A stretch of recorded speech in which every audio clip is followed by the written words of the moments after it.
بسم اللہ الرحمن الرحیم۔ اللہ کے نام سے شروع جو بڑا مہربان نہایت رحم فرمانے والا ہے۔ السلام علیکم معزز دوستو۔ ناظرین گرامی، حضرت یوشع بن نون علیہ السلام 1350 قبل مسیح مصر میں پیدا ہوئے اور ان دنوں وہاں فرعون کی حکومت تھی۔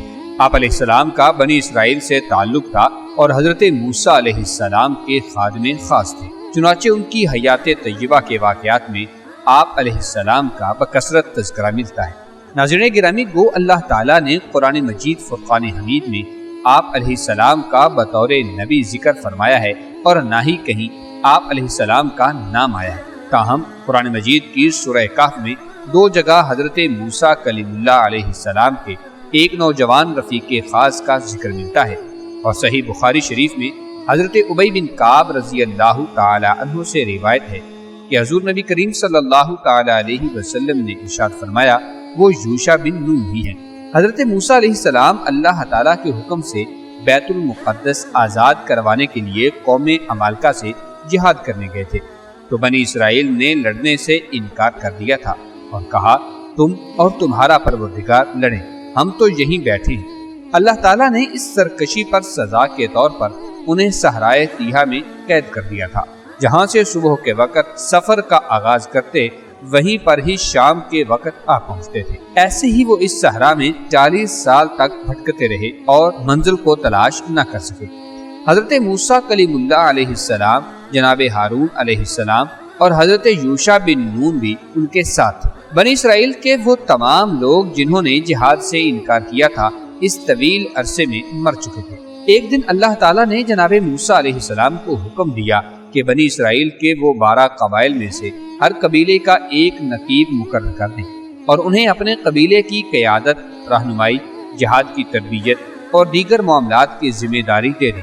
دراصل یہ ساری تیاریاں قوم عمالقہ سے جہاد کے لیے تھیں۔ ناظرین گرامی، قرآن کریم میں ارشاد باری تعالیٰ ہے، اور اللہ نے بنی اسرائیل سے عہد لیا اور انہی میں 12 سردار بنائے، اور اللہ نے فرمایا، میں تمہارے ساتھ ہوں، اگر تم نماز قائم کرو، زکوٰۃ ادا کرو اور میرے رسولوں پر ایمان لاؤ، ان کی توقیر کرو اور اللہ کو قرض حسنہ دو، تو میں تم سے تمہاری برائیوں کو دور کر دوں گا اور تم کو ایسے باغات میں داخل کروں گا جن کے نیچے نہریں بہتی ہوں۔ پس جس نے تم میں سے اس کے بعد کفر کیا تو بے شک وہ سیدھے راستے سے گمراہ ہوا۔ حضرت گرامی، حضرت موسیٰ علیہ السلام نے اللہ تعالیٰ کے حکم کے مطابق 12 قبائل میں سے 12 سردار منتخب کیے اور حضرت یوشع بن نون علیہ السلام کو ان سب کا سپہ سالار مقرر کر دیا۔ ابھی وادی تیہا کی سزا کی مدت پوری بھی نہیں ہوئی تھی کہ پہلے حضرت ہارون علیہ السلام اور پھر 2 سال بعد حضرت موسیٰ علیہ السلام بھی انتقال فرما گئے تھے۔ تاہم حضرت موسیٰ علیہ السلام نے انتقال سے قبل حضرت یوشع علیہ السلام کو اپنا جانشین اور خلیفہ مقرر فرما دیا تھا۔ کئی مفسرین نے لکھا ہے کہ انہیں نبوت بھی عطا کی گئی تھی۔ ناظرین گرامی، حضرت یوشع علیہ السلام نے سپہ سالار کی حیثیت سے بیت المقدس کی آزادی کے عظیم مقصد کو سامنے رکھتے ہوئے بنی اسرائیل کی جنگی تربیت زور و شور سے جاری رکھی۔ بنی اسرائیل کو وادی تیہا میں اللہ تبارک و تعالیٰ کی جانب سے من و سلوہ مل رہا تھا۔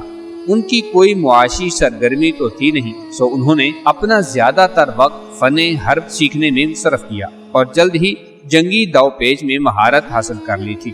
صحرائے تیہا میں قید کے 40 سال پورے ہوئے تو اللہ تعالیٰ نے حضرت یوشع بن نون علیہ السلام کو حکم دیا کہ بنی اسرائیل کو ساتھ لے کر ارض مقدس کی جانب جاؤ اور قوم عمالقہ اور دیگر سے جہاد کر کے اپنے آباء و اجداد کی سرزمین آزاد کروانی۔ ناظرین گرامی، بنی اسرائیل کی نئی نسل کو اپنے بڑوں کی جہاد سے انکار کی غلطی اور اس کی پاداش میں قید کا احساس تھا۔ پھر بیت المقدس تو ان کا اپنا وطن تھا، لہٰذا وہ خوشی خوشی جہاد کے لیے تیار ہو گئے تھے۔ جس وقت حضرت یعقوب علیہ السلام اپنے 11 بچوں کے ساتھ کنعان سے ہجرت کر کے حضرت یوسف علیہ السلام کے پاس مصر جا رہے تھے، اس وقت ان کے ساتھ خاندان کے صرف 70 افراد تھے، اور اب بنی اسرائیل لاکھوں کی تعداد میں حضرت یوسف علیہ السلام کے پڑپوتے حضرت یوشع بن نون علیہ السلام کی قیادت میں اپنے آباء و اجداد کی سرزمین مشرک عوام سے آزاد کروانے جا رہے تھے۔ حضرت یوشع بن نون علیہ السلام بنی اسرائیل کو لے کر وادی تیہا سے نکلے تو اس وقت آپ کے ساتھ بنی اسرائیل کے 12 قبائل کے 6 لاکھ سے زیادہ افراد موجود تھے۔ حضرت یوشع علیہ السلام نے ان سب کے ساتھ نہر اردن پار کی اور اریحا کے مقام پر پہنچے، جو سب سے بلند اور مضبوط فصیلوں والا قلعہ تھا۔ بنی اسرائیل نے 6 ماہ تک اس کا محاصرہ جاری رکھا اور پھر ایک روز قلعے کی دیوار کا کچھ حصہ گرا کر شہر میں داخل ہو گئے، جہاں غمسان کی جنگ ہوئی۔ اسرائیلی روایات کے مطابق شہر کا محاصرہ جمعے والے دن کو ہوا تھا، جو کہ سورج غروب ہونے تک جاری رہا، جس کے بعد ہفتے کا دن شروع ہو جانا تھا، جس میں بنی اسرائیل پر جنگ اور شکار وغیرہ پر پابندی تھی۔ تو حضرت یوشع بن نون علیہ السلام نے فرمایا، اے ہفتے کا دن، تو بھی اللہ کے حکم کا پابند ہے اور میں بھی اللہ کے حکم کا پابند ہوں۔ اور اللہ رب العزت سے دعا کی، اے اللہ اس سورج کو غروب ہونے سے روک دے۔ تو اللہ رب العزت نے سورج غروب ہونے نہ دیا، حتیٰ کہ حضرت یوشع بن نون علیہ السلام نے شہر فتح فرما لیا۔ معزز دوستو، اس کے بارے میں مسند امام احمد بن حنبل میں حضرت ابو ہریرہ سے مروی ہے کہ رسول اکرم صلی اللہ علیہ وسلم نے ارشاد فرمایا، سورج کسی انسان کے لیے نہیں روکا گیا تھا سوائے یوشع بن نون علیہ السلام کے، جب وہ بیت المقدس کی طرف کوچ فرما رہے تھے۔ اس حدیث مبارکہ سے معلوم ہوتا ہے کہ حضرت یوشع بن نون علیہ السلام ہی نے بیت المقدس فتح کیا اور شمس کا واقعہ اسی کی فتح میں پیش آیا تھا۔ علامہ ابن کثیر نے لکھا ہے کہ اس جنگ میں بے شمار مال و دولت ہاتھ آیا، 12,000 مردوں اور عورتوں کو تحت تیز کیا گیا تھا۔ بہت سے بادشاہوں سے جنگ چھڑی۔ کہا جاتا ہے کہ حضرت یوشع بن نون علیہ السلام نے شام کے 31 بادشاہوں پر غلبہ پایا تھا۔ معزز دوستو، اللہ تعالیٰ نے حضرت یوشع بن نون علیہ السلام کی قیادت میں بنی اسرائیل کو زبردست فتح سے ہمکنار کیا اور انہیں ارض مقدس سمیت ان کے آبائی وطن کا مالک بنا دیا۔ اس موقع پر اللہ تعالیٰ نے انہیں حکم دیا کہ جب شہر میں داخل ہوں تو مغرور اور متکبر لوگوں کی طرح داخل نہ ہوں، بلکہ نہایت عاجزی اور انکساری کے ساتھ سر جھکا کر داخل ہوں، جس کا ذکر اللہ تعالیٰ نے سورہ بقرہ میں ارشاد فرمایا ہے۔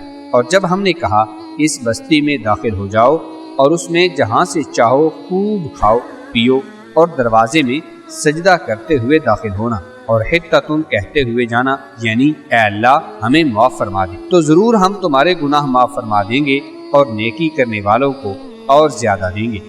ناظرین گرامی، حضرت یوشع بن نون علیہ السلام نے بنی اسرائیل کو اللہ تبارک و تعالیٰ کا یہ احکامات بتائے، واضح و نصیحت کی اور انہیں ان احکامات پر منوان عمل کرنے کی تاکید فرمائی، لیکن ہمیشہ کی طرح حضرت یوشع بن نون کی ہدایت کی پرواہ نہ کی اور اللہ کے حکم کی نافرمانی کرتے ہوئے توبہ استغفار کی بجائے غرور و تکبر سے اکڑتے، اتراتے، تمسخر اور استہزاء کرتے ہوئے شہر میں داخل ہوئے۔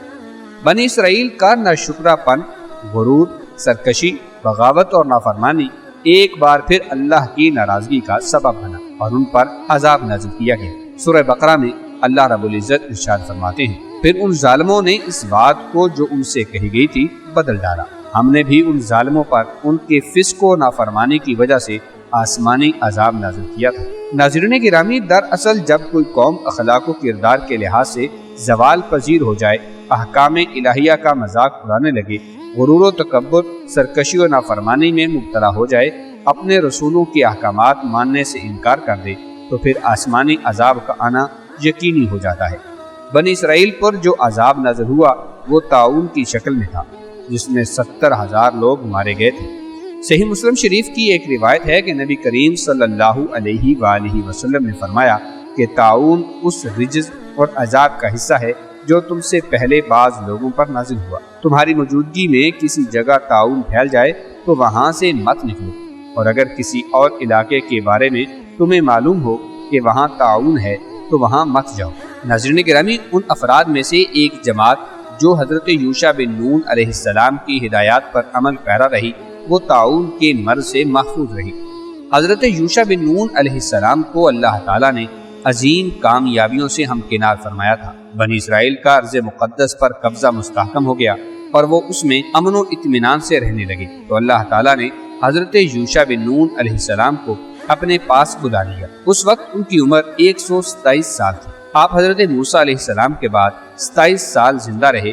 آپ کا انتقال ارض کنعان میں ہوا تھا اور اپنے آباء و اجداد کی قبور مبارکہ کے پاس حضرت یوشع بن نون کی تدفین ہوئی تھی۔ ناظرین گرامی، ایک بات اور بھی آپ سے عرض کرتے چلیں، یہ ان بنی اسرائیل کی بات ہو رہی ہے جو کہ اس وقت موجودہ نبی یعنی حضرت موسیٰ علیہ السلام، حضرت ہارون علیہ السلام اور حضرت یوشع بن نون علیہ السلام کی باتیں مانا کرتے تھے اور احکامات الہیہ کو سر تسلیم خم کیا کرتے تھے۔ لیکن آج کے بنی اسرائیل وہ اللہ رب العزت کے انعام و اکرام کی حقدار نہیں ہے، اور موجودہ حالات میں جو بیت المقدس کے اوپر ظلم و ستم ہو رہا ہے یہ وہ یہودی کر رہے ہیں جو اللہ رب العزت کو اور اللہ کے پیارے رسولوں کو بالکل نہیں مانتے اور نہ ہی ان احکامات کو تسلیم کرتے ہیں جو اللہ رب العزت نے تورات میں نازل فرمائے تھے۔ دعا کرتے ہیں کہ اللہ رب العزت فلسطین کے مسلمانوں کو فتح عطا فرمائے اور عالم اسلام کو بیت المقدس کی آزادی اور حرمت کی حفاظت کرنے کی توفیق عطا فرمائے، آمین بجاہ النبی امین صلی اللہ تعالی علیہ وآلہ وسلم۔ امید ہے کہ آپ کو یہ ویڈیو پسند آئی ہوگی۔ ویڈیو کو لائک کرتے ہوئے چینل کو سبسکرائب کر لیجیے گا۔ ملتے ہیں ایک نئی دلچسپ معلوماتی ویڈیو کے ساتھ۔ اللہ تعالی ہم سب کا حامی و ناصر ہو، آمین ثم آمین۔